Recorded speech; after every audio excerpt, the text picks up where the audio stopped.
One more thing is once wild card ద్వారా వెళ్తే final దాకా రారేమో అనే ఫీలింగ్ చాలా మంది కంటెస్టెంట్స్ కి ఉంటుంది. అనవసరంగా వైల్డ్ కార్డ్ గా వెళ్ళడం వేస్ట్ అని చెప్పి. సో వైల్డ్ కార్డ్ గా రావాలి అన్నప్పుడు మీరు ఇవన్నీ ఈ స్ట్రాటజీస్ అన్ని ఆలోచించారా? అంటే లైక్ చాలా మందికి ఉంటుంది, అంటే వైల్డ్ కార్డ్గా వెళ్ళడం అన్నది చాలా మంది అడ్వాంటేజ్ అనుకుంటారు, కానీ చాలా పెద్ద డిసడ్వాంటేజ్. ఎందుకంటే 5 weeks గేమ్కి దూరంగా ఉండడం వల్ల ఇంకా ఎక్కువ డబుల్ ప్రూవ్ చేసుకోవాలి ఆడియన్స్కి, ఇంకా ఎక్కువ కష్టపడాలి. ఉన్న కంటెస్టెంట్స్ ఎవ్రీ టైం అదే పాయింట్ ని రైజ్ చేస్తుంటారు. సో ఇంకెక్కువ మాకు అడిషనల్ బాధ్యత, బర్డెన్ ఉంటుంది. కానీ నేనేమనుకున్నా అంటే, ఎప్పుడైనా మనము హిస్టరీలో ఇలా జరిగిందని చెప్పేసి భయపడి ఆగిపోతే హిస్టరీని రీక్రియేట్ చేయలేము. సో ఎప్పుడైనా మనం హిస్టరీని రీక్రియేట్ చేయాలి అని అనుకుంటే ఆ డేరింగ్ స్టెప్ తీసుకోవాలి. సో ఆ ఒక్క అడుగు నేను తీసుకున్నా. సో వెళ్ళిన, అండ్ ఇప్పటివరకు తెలుగు బిగ్ బాస్ చరిత్రలో ఏ వైల్డ్ కార్డ్ విన్నర్ లేడు అని చెప్పేసి తెలిసినా కూడా నేను ఆ అడుగు ముందుకు వెళ్ళిన. అండ్ ఎప్పుడైతే నేను బయటకు వచ్చిన తర్వాత ఈ రెస్పాన్స్ చూసాను, యాక్చువల్లీ లైక్ నేను విన్ అవ్వాలని కోరుకున్న వ్యక్తులు ఇంతమంది ఉన్నారు, ఇంతమంది ప్రేక్షకులు నేను విన్నర్ అవుతాను నమ్మారా అని చెప్పేసి నాకు చాలా చాలా ఆనందం వేసింది. అదే నాకు చాలా పెద్ద గెలుపు. So finally you recreated that.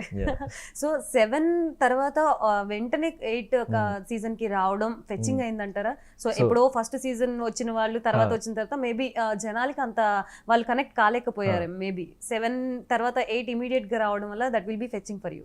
So అంటే ఫెచ్చింగ్ అంటే లైక్ ఇప్పుడు సీజన్ 7లో నేను ఫ్రెష్ ఫేస్గా వచ్చిన, అండ్ నాకు అప్పుడు ఉన్న వయసు కానీ, నాకున్న మెచ్యూరిటీ లెవెల్స్ కానీ, ఆబ్వియస్లీ నేను చూసిన ప్రపంచం కానీ, నేను చూసిన జీవితం కానీ, సో దీనికంటే ఇప్పుడుతో పోల్చుకుంటే ఇంకా తక్కువ కాబట్టి నాకున్న అనుభవం కానీ అన్నీ తక్కువ కాబట్టి, అండ్ అప్పుడున్న కంటెస్టెంట్స్ని బట్టి, అప్పుడున్న సిచ్యువేషన్స్ని బట్టి, సో కొన్ని పొరపాట్లు జరిగినాయి నా నుంచి. అండ్ ఒక కైండ్ ఆఫ్ నాకు రీచ్ వచ్చినా కూడా అంత యునానిమస్గా, అంత పాజిటివ్గా, అంత స్టాండ్అవుట్ అవ్వలేదు. నేను స్టాండ్అవుట్ అయిన అందరికీ తెలిసిన కానీ, సో ఒక ఇంత లెవెల్ ఆఫ్ అప్రిసియేషన్ అన్నది నాకు దక్కలేదు సీజన్ 7లో.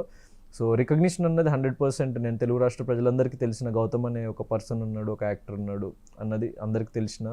సో కానీ ఇంకా ఒక మెట్టు నన్ను పైకి తీసుకెళ్ళింది మాత్రం సీజన్ 8. ఎందుకంటే ఇంతవరకు రావడం, సో అండ్ ఇంతమంది ప్రజలు నాతో నిలబడడం, అండ్ ప్రపంచవ్యాప్తంగా ప్రతి ఒక్కడు లైక్ గౌతమ్ గెలిస్తే బాగుంటుందని ఎంతోమంది భావించారు. సో దానికి నేను చాలా చాలా హ్యాపీ. అండ్ ఒక మెట్టు ఎదిగిన లైఫ్లో. సో ప్రతి సంవత్సరం మన గ్రోత్ అన్నది ఒక్కొక్క మెట్టు ఎదుగుకుంటూనే ముందుకు వెళ్ళాలి. ఎందుకంటే ఏ సపోర్ట్ లేకుండా, ఏ బ్యాక్గ్రౌండ్ లేకుండా వచ్చిన, అంత ఒక కామన్ మ్యాన్గా వచ్చిన ఇక్కడి వరకు. సో దానికి లైక్ నాకు సీజన్ 8 అన్నది చాలా దోహదపడింది నా గ్రోత్కి. So which season is your favourite season? So both actually, ఎందుకంటే ఆ అడుగు వేసా కాబట్టి ఇది రెండో అడుగు పడింది. సో 100% ప్రతిది, అంటే మనం అప్పుడప్పుడు తప్పటడుగులు వేసినా, మనము అప్పుడప్పుడు తప్పులు చేసినా కూడా, so we have to like remember our roots. ఎక్కడి నుంచి అయితే వచ్చినామో మర్చిపోకూడదు. సో 100% నా లైఫ్లో నేను వేసిన ప్రతి అడుగు అది ఫెయిల్